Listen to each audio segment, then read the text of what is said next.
Sabe aquela empolgação, né? De finalmente comprar ou vender um imóvel, ainda mais um que já teve outro dono, um de terceiro. É uma sensação ótima. Mas, assim, na correria tem um detalhe que muita gente esquece ou deixa para depois, e é crucial: o contrato de compra e venda. Hoje, então, a nossa conversa vai ser sobre isso. Vamos desmistificar esse documento, entender por que ele é tão importante e o que não pode faltar de jeito nenhum. E ó, antes de a gente começar para valer, um recado rápido, mas importante para quem acompanha a gente. Se você gosta desse tipo de conteúdo mais prático sobre o mercado imobiliário, considere seguir o nosso canal Hub Invest Imóveis aqui no YouTube. Dá uma curtida, compartilha. Isso ajuda demais a gente a continuar trazendo informação de qualidade, viu? Bom, então vamos lá. Por que essa ênfase toda nesse contrato? Quais são os riscos, assim, reais de não ter um bem feito? Ou até de não ter nenhum? A gente viu nos materiais que analisamos uns exemplos bem palpáveis, né? Sim, sim. Tipo, o vendedor está lá, negociando, aí recebe uma proposta melhor à vista, enquanto o comprador ainda está naquela luta para conseguir o financiamento. Já pensou? Exato. Ou o contrário também acontece muito, né? O comprador está quase lá e na reta final o crédito não é aprovado. Aí quem fica numa saia justa é o vendedor, que às vezes já até fez outros planos com aquele dinheiro. O timing nesses casos é tudo. E é fascinante porque, na verdade, esse contrato particular, ele é a primeira garantia jurídica firme do negócio. Vem antes da escritura pública, antes do registro final no cartório. É ele que formaliza o que foi combinado, né? O que está sendo vendido, por quanto, como vai pagar, quem paga o quê, tipo taxas, impostos, os prazos que são cruciais e, claro, o que acontece se alguém desistir ou não cumprir a sua parte. As penalidades, um errinho ali, uma coisinha mal escrita pode invalidar tudo ou gerar uma briga feia lá na frente. Entendi, faz todo sentido.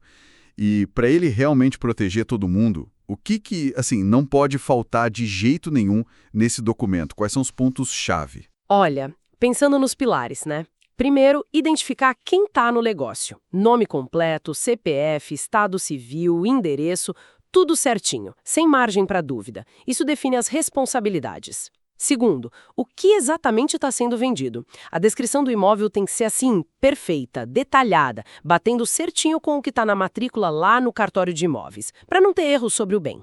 Certo, descrição exata. Isso. Terceiro, como o dinheiro vai ser pago. O preço total, claro, mas também o valor do sinal, se vai ter parcela, as datas de vencimento, tudo bem especificado. Transparência total no pagamento. Quarto ponto. Quem paga o quê? Sabe? Impostos como IPTU, taxa de condomínio, se tiver. Definir a partir de quando cada um é responsável. E a data para desocupar o imóvel, entregar as chaves. E por último, mas não menos importante, as cláusulas de multa. O que acontece se uma das partes não cumprir o combinado? Isso tem que estar claro para evitar discussões depois. Ah, e uma dica.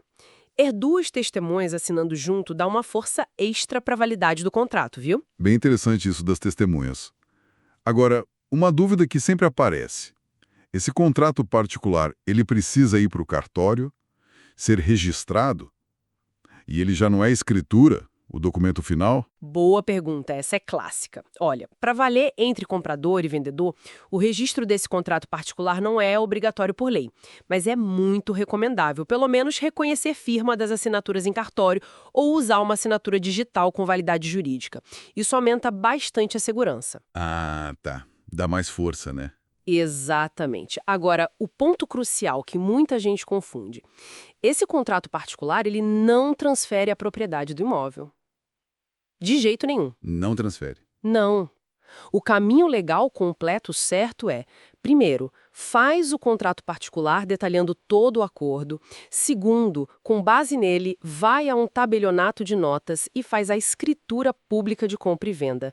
E terceiro, pegue essa escritura pública e leva para registrar no cartório de registro de imóveis competente. Só esse último passo, o registro da escritura, é que torna o comprador o dono oficial perante a lei e todo mundo. Entendi. Então são etapas distintas. Exatamente. E mesmo nos casos de financiamento bancário, sabe? Onde o contrato do banco geralmente tem força de escritura pública, esse contrato particular inicial ainda é super importante para proteger as partes durante todo aquele período de análise de crédito pelo banco, que pode demorar. Falando em práticas. E aquele tal de contrato de gaveta, que o pessoal faz às vezes mais informalmente? Isso ainda existe muito? É seguro? Ainda rola, infelizmente. Mas olha, é um risco enorme. Total. É basicamente um acordo informal, muitas vezes sem seguir as formalidades da lei, sem testemunha qualificada, sem publicidade nenhuma. Nossa. Pensa só, e se o vendedor original, aquele que está no registro, acumula dívidas depois de vender na gaveta? O imóvel pode ser penhorado e o comprador que está lá morando perde tudo. Que perigo. Ou então, o vendedor falece. Os herdeiros podem simplesmente não reconhecer aquele papelzinho guardado. Ou pior, o próprio vendedor muda de ideia e vende de novo para outra pessoa, dessa vez com escritura e tudo. O comprador do contrato de gaveta fica a ver navios. Complicado mesmo. E isso leva a outra questão importante. Ah, mas por que eu não posso pegar um modelo na internet e fazer sozinho? Muita gente pensa nisso para economizar, né? Pois é, mas o risco de usar um modelo genérico, que não cobre as especificidades do seu negócio, ou que tem alguma falha, alguma brecha legal, é altíssimo. Contar com um corretor de imóveis credenciado, com Cresci, ou um advogado especializado em direito imobiliário não é um gasto, é um investimento na sua segurança, na proteção do seu dinheiro. Eles sabem o que precisa constar ali. Entendi perfeitamente. Então, resumindo a história toda, encarar o contrato com seriedade, com atenção aos detalhes, não é para criar mais burocracia, né? É para construir segurança desde o começo. Exatamente isso. Pensa nele como o alicerce jurídico da transação.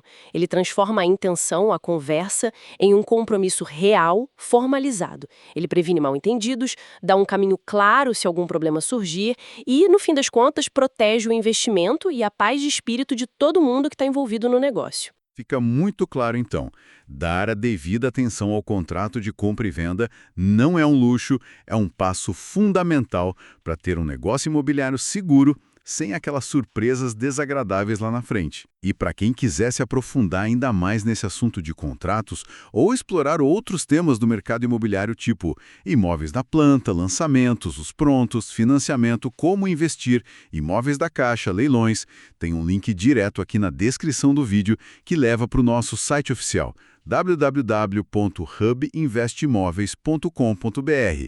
Lá tem muito conteúdo completo e atualizado sobre tudo isso. Vale a pena conferir. E atenção, uma dica extra. Se a busca é para um imóvel da Caixa, em qualquer cidade do estado de São Paulo, ou se a ideia é investir com segurança em imóveis prontos ou lançamentos aqui em Ribeirão Preto SP, pode entrar em contato com o Léo da imobiliária Shelter. Ele é especialista nisso, oferece assessoria completa para compra de imóvel de leilão e também para financiamento direto com a Caixa. O contato dele também está na descrição, tá? E claro, para a gente continuar produzindo essas conversas, não esquece, segue o canal Hub Invest Imóveis aqui no YouTube, curte o vídeo e compartilha com quem pode se interessar. Ajuda muito a gente. Para fechar, queria deixar uma reflexão no ar. Além da compra de um imóvel, que é uma decisão grande, né? Em quais outras situações ou acordos importantes da vida a gente poderia se beneficiar mais se formalizasse tudo por escrito?